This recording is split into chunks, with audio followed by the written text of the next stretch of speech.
दोस्तों, आज से हम शुरू करने जा रहे हैं भगवद गीता का अध्याय 2, गीता का सार। यह अध्याय हमें भौतिक शरीर तथा आत्मा के विश्लेषण अध्ययन द्वारा आत्म साक्षात्कार का उपदेश देता है।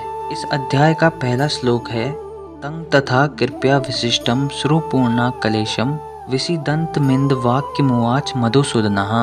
अर्थात भौतिक पदार्थ के प्रति करुणा ही असली आत्मा को न जानने के लक्षण है। आत्मा के प्रति करुणा ही आत्म साक्षात्कार है। भौतिक पदार्थ से यहाँ पर मेरा मतलब ये था कि फिजिकल अपीयरेंस यानी ह्यूमन बॉडी। श्री कृष्ण कह रहे हैं कि किसी ह्यूमन बॉडी के लिए आंसू बहाना आत्मा को न जानने का लक्षण है। ऐसा क्यों कह रहे हैं श्री कृष्ण, आइए आगे जानते हैं। सेम सिचुएशन अर्जुन के सामने तब आती है जब कुरुक्षेत्र में अर्जुन अपने ही जनों को अपने सामने पाता है।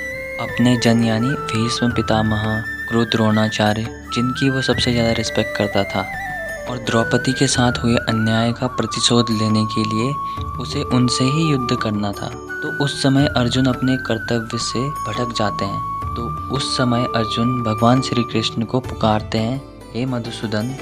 मधुसूदन कह के इसलिए पुकारते हैं क्योंकि भगवान श्री कृष्ण ने मधु नामक राक्षस का वध करा था, और अर्जुन चाहते हैं कि ठीक उसी प्रकार वो भी उसके अज्ञान रूपी असुर का वध करे जिसने उसे अपने कर्तव्य से विमुख कर रखा है। तो भगवान श्री कृष्ण अर्जुन को कुछ इस प्रकार समझाते हैं, हे अर्जुन, यह कोई नहीं जानता कि करुणा का प्रयोग कहाँ होना चाहिए।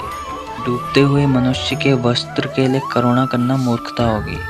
इसका मतलब ये है कि अगर कोई इंसान डूब रहा है और अगर कोई इंसान उसके कपड़ों के लिए रो रहा है कि यार वो इंसान डूब रहा है और उसके कपड़े कितने अच्छे हैं, ये तो मूर्खता वाली बात होगी कि कोई इंसान ऐसा क्यों ही करेगा। तो सेम चीज़ भगवान श्री कृष्ण अर्जुन को समझा रहे हैं। अज्ञान रूपी सागर में गिरे हुए मनुष्य को केवल उसके भारी पहनावे अर्थात शरीर की रक्षा करके नहीं बचाया जा सकता।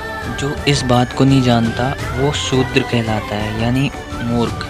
लेकिन अर्जुन तो क्षत्रिय था, और भगवान श्री कृष्ण कहते हैं कि तुम क्षत्रिय होके मुझे तुमसे ऐसी उम्मीद नहीं थी। तो जब अर्जुन को इस बात का ज्ञान होता है कि उसकी करुणा तो सिर्फ बाहरी शरीर के लिए थी, बाहरी वस्त्र के लिए थी, असली करुणा होनी चाहिए आत्मा से। तो आई होप दोस्तों आपको इस श्लोक से कुछ सीखने को मिला होगा।